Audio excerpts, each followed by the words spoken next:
Good afternoon student. देखो, आदर्श बाल निकेतन की अपनी जो आज की दूसरी क्लास है डीएम की, उसमें पहली क्लास में अपना टॉपिक चल रहा था विपणन का महत्व है। और इस महत्व में अपन ने दो टॉपिक कर लिए थे।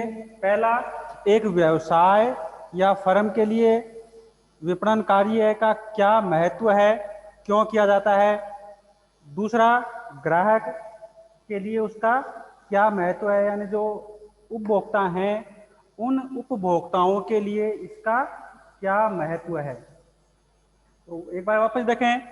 व्यवसाय के लिए इसके महत्व में पहला था प्रतिस्पर्धा का सामना करने में सहायक, कि वर्तमान में जो भी कंपटीशन है उस कंपटीशन में कैसे एक व्यापारी विपणन प्रयासों को अपनाते हुए अधिकतम प्रयास से अपने लक्ष्य को प्राप्त कर सकता है और अपने लक्ष्यों को पूरा कर सकता है। दूसरा, नियोजन का आधार, कि उसको अपने व्यापार के संबंध में जो भी नीतियां, नियम, प्लानिंग करनी होती है उस प्लानिंग के संबंध में उसको,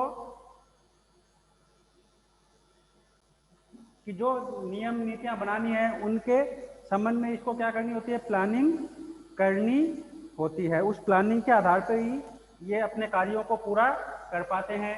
तीसरा इसमें है अधिक विक्रय।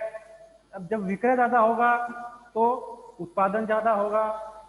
प्रति इकाई उत्पादन ज़्यादा करने पर जो प्रति इकाई लागत आती है वो लागत भी कम आएगी। जब प्रति इकाई लागत कम होगी तो निश्चित रूप से अपन कह सकते हैं कि संगठन के जो लाभ का स्तर है उसमें वृद्धि होगी, मध्यस्थों की प्राप्ति होगी, कि ज़्यादा से ज़्यादा उसमें मध्यस्थ उनको प्राप्त होंगे, संगठन की ख्याति में वृद्धि होगी, संगठन का विस्तार होगा और एक व्यापारी अपने सामाजिक उत्तरदायित्वों को पूरा कर सकता है। उसके बाद में दूसरा था ग्राहकों के लिए महत्व है। इसमें पहला था सस्ती और श्रेष्ठ वस्तुओं की उपलब्धि। इसमें ग्राहकों को आसानी से होती है क्योंकि प्रति इकाई लागत है वो कम आती है और प्रति इकाई लागत कम आने से वो ज़्यादा से ज़्यादा लाभों को प्राप्त कर सकते हैं। दूसरी, आवश्यकताओं की पूर्ति। तीसरा, ग्राहकों के ज्ञान में वृद्धि, क्योंकि इसमें ग्राहकों को पता होता है कि अपने को कौन सी चीज़ और किस कीमत पर किस जगह विशेष से क्रय करनी है। चौथा, जीवन स्तर में वृद्धि। पांचवा, विक्रय के बाद की जो सेवाएं हैं उनमें इसमें क्या होती है, वृद्धि होती है, जिससे वो आसानी से अपने विक्रय बिंदु तक पहुंच सकता है। बाजार की जितनी भी सूचनाएं हैं वो सूचनाएं उनको आसानी से प्राप्त हो जाती है। सही समय सही कीमत पर उसको वस्तुओं की प्राप्ति होती है, जिससे वो ज़्यादा से ज़्यादा और कीमत ज़्यादा से ज़्यादा वस्तुओं को कम से कम कीमत पर क्रय कर सकते हैं। उसके बाद में देखो, इसमें तीसरा बिंदु आता है उसका समाज के लिए क्या महत्व है, यानी जो विपणन है वो समाज के लिए क्यों जरूरी है, समाज से विपणन कार्य को क्या लाभ होता है, क्या उनको फायदा मिलता है, उसकी जानकारी अपने को इस टॉपिक के अंतर्गत देखनी है। तो पहला है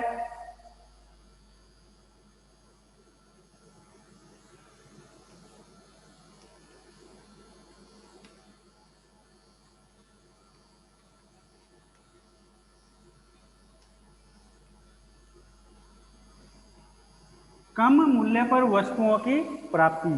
कि जब ऐसे पहले वाले में अपने देखा था कि प्रति इकाई इसमें उत्पादन ज़्यादा किया जाता है और जैसे ही प्रति इकाई उत्पादन की मात्रा बढ़ती है तो वहाँ पर जो वस्तु की लागत है उस लागत में क्या आने लग जाती है, कमी आने लग जाती है। धीरे धीरे उसकी जो लागत है वो प्रति इकाई पहले से कम आती है, यानी हर दूसरी इकाई पे उसकी लागत पहले से कम आएगी और वो निरंतर लगातार प्रति इकाई कम आती रहेगी। जिससे क्या होगा, जो ग्राहक है, जो समाज है, उसको कम मूल्य पर वस्तु क्या होगी, आसानी से प्राप्त होगी और वो ज़्यादा से ज़्यादा वस्तु का क्या कर पाएगा, विक्रय और क्रय आसानी से कर पाएगा, क्योंकि उसकी बचत में वृद्धि होगी।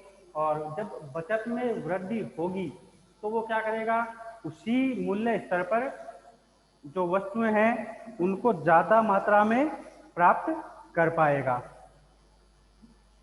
ठीक है। दूसरा है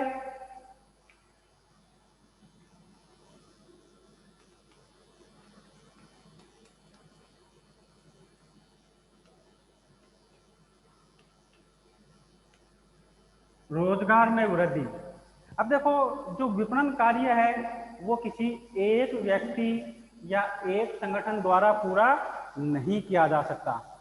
कि विपणन में अनेकों काम किए जाते हैं, जैसे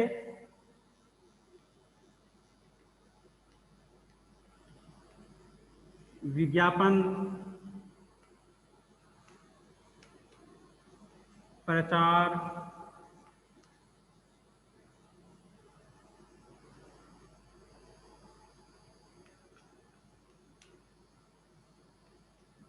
व्यक्तिगत विक्रय आदि अनेक कार्य इसमें किए जाते हैं। जैसे विज्ञापन किया जाता है, प्रचार किया जाता है, व्यक्तिगत विक्रय यानी घर घर जाकर वस्तुओं का विक्रय किया जाता है। तो ये ऐसे अनेक कार्य है, छोटे छोटे कार्य है, या इसके जो अपन भाग कह सकते हैं, जिनमें रोजगार के अवसर सृजित किए जाते हैं। इसमें लोगों को क्या मिलता है? कर्मचारियों को रोजगार मिलता है, जिससे उनकी जो प्रति व्यक्ति आय है, उस प्रति व्यक्ति आय में क्या होती है? वृद्धि होती है, और वो ज्यादा से ज्यादा क्या कर सकते हैं?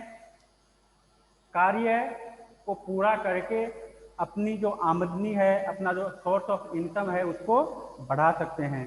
तीसरा,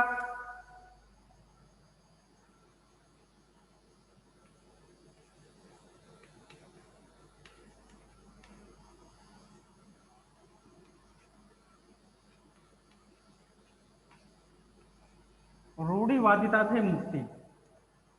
कि समाज में कई कुरीतियां होती हैं, जैसे जमाखोरी, काला बाजारी, झूठे विज्ञापन, मिलावट आदि के द्वारा समाज को बहुत ज़्यादा नुकसान पहुंचाया जाता है। तो जो विपणन कार्य है वो समाज तक सामान्य रूप से अपन ये कह सकते हैं कि सही और पूरी जानकारी पहुंचाता है। यानी आजकल के जितने भी विज्ञापन हैं उनमें पूर्ण रूप से तो अपन नहीं कह सकते, लेकिन फिर भी कुछ हद तक उनमें वस्तु के संबंध में सही और सत्य यानी पूरी पूरी जानकारी सही होती है, या ये कह सकते हैं कि लगभग सही जानकारी उसमें होती है। और वर्तमान में जो विज्ञापन कार्य है, प्रचार है, सूचनाएं हैं, वो इतनी ज़्यादा उच्च स्तर पर पहुंच गई है कि कोई भी जो व्यापारी है वो किसी भी प्रकार से मिलावट, जमाखोरी, झूठे विज्ञापन, कालाबाजारी आदि का सहारा लेते हुए अपने व्यापार को संचालित नहीं कर सकता।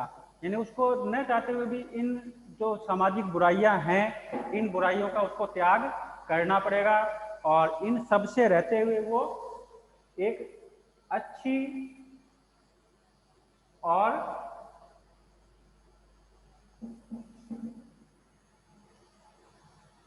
गुणवत्तापूर्ण जो वस्तुएं हैं वो समाज तक उसको पहुंचानी होती है।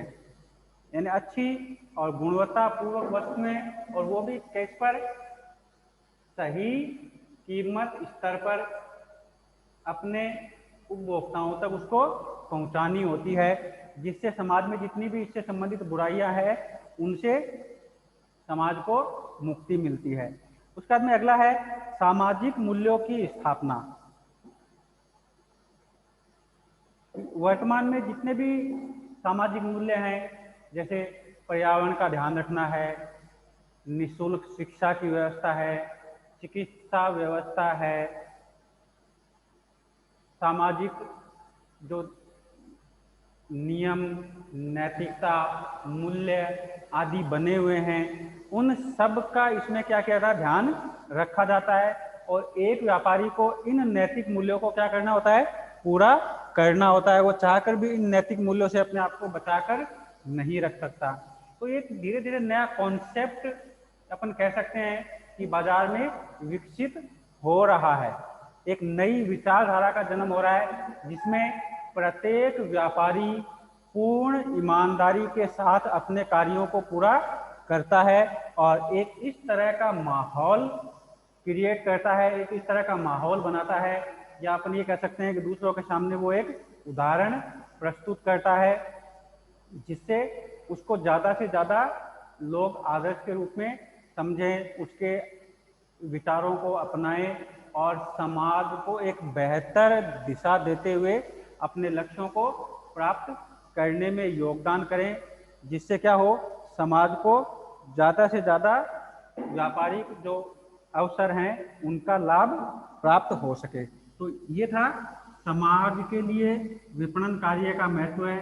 पहला टॉपिक हो गया व्यवसाय के लिए विपणन कार्य का महत्व हो गया, दूसरा ग्राहकों के लिए विपणन कार्य का महत्व हो गया, तीसरा है समाज के लिए विपणन कार्य का महत्व हो गया, व्यापारी, ग्राहक और समाज का किसका नंबर आता है, देश या राष्ट्र का नंबर आता है कि जो विपणन कार्य है उससे देश या राष्ट्र को किस प्रकार सहायता मिलती है, कि उनको क्या फायदा होता है, क्या उनको बेनिफिट मिलता है, विपणन कार्य करने से समाज में क्या बदलाव आते हैं, क्या इसके सामने नई चुनौतियां हैं, उन चुनौतियों का वो सामना कर सकते हैं या नहीं कर सकते। तो पहला ही टॉपिक इसमें है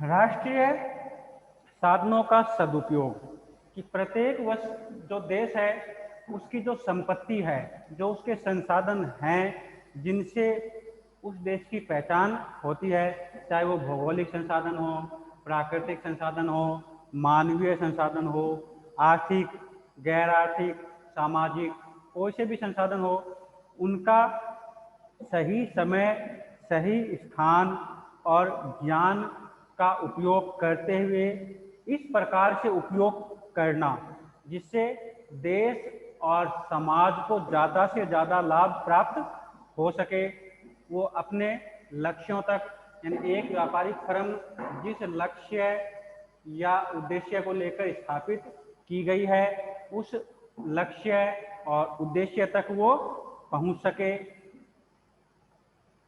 देश में औद्योगिक विकास किया जा सके, ज़्यादा से ज़्यादा उसकी संपत्तियां हैं, उसके जो प्राकृतिक संसाधन हैं उनका वो उपयोग कर सके। दूसरा, मंदी से रक्षा।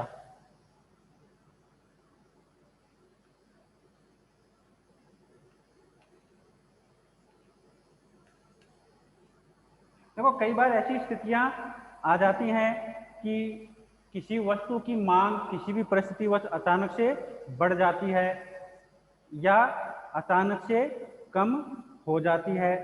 तो ऐसी स्थिति में विपणन कार्यों के द्वारा मांग और पूर्ति के मध्य एक संतुलन की स्थिति व्यापारिक फर्मों द्वारा बनाई जानी चाहिए, जिससे वो ज़्यादा से ज़्यादा देश और समाज का हित करते हुए अपने व्यापार कार्य को प्रारंभ करें और जो अपना निर्धारित लक्ष्य है उस लक्ष्य तक पहुँचें।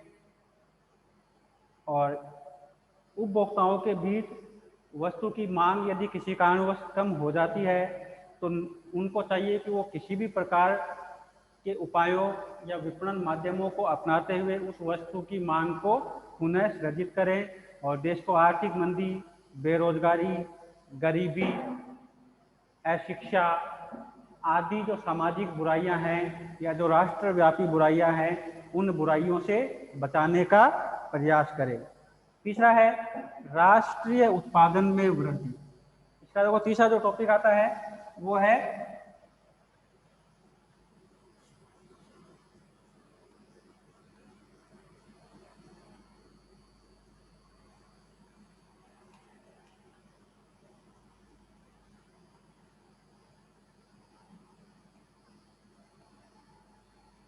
राष्ट्रीय उत्पादन में वृद्धि, कि प्रत्येक देश में वहाँ की जो जीडीपी है, ग्रोस डोमेस्टिक प्रोडक्ट, जो जीडीपी है वो उस देश की अर्थव्यवस्था का सबसे महत्वपूर्ण आधार मानी जाती है। और विपणन कार्य के द्वारा लगातार रूप से वस्तुओं की मांग बाजार में बनाए रखकर क्या किया जाता है, वस्तुओं और सेवाओं का उत्पादन किया जाता है, जिससे जो राष्ट्रीय उत्पाद है यानी सकल राष्ट्रीय उत्पाद जीडीपी जिसको अपन कहते हैं, उसमें वृद्धि हो।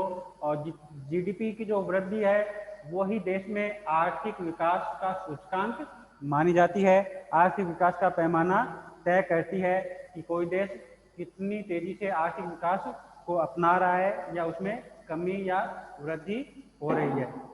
चौथा है निर्यात में वृद्धि।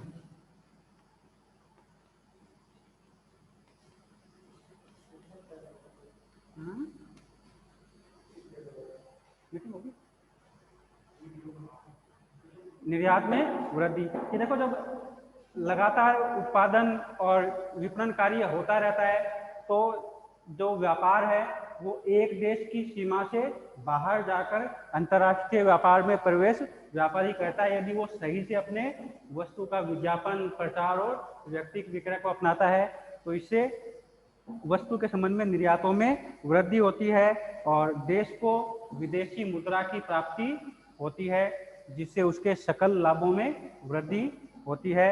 इसके बाद में पांचवा भी इस चीज के साथ अपन जोड़ के लिख सकते हैं कि जब निर्यात में वृद्धि होगी तो सरकारी जो आय है यानी सोर्स ऑफ गवर्नमेंट इनकम है उसमें भी क्या होगी, वृद्धि होगी।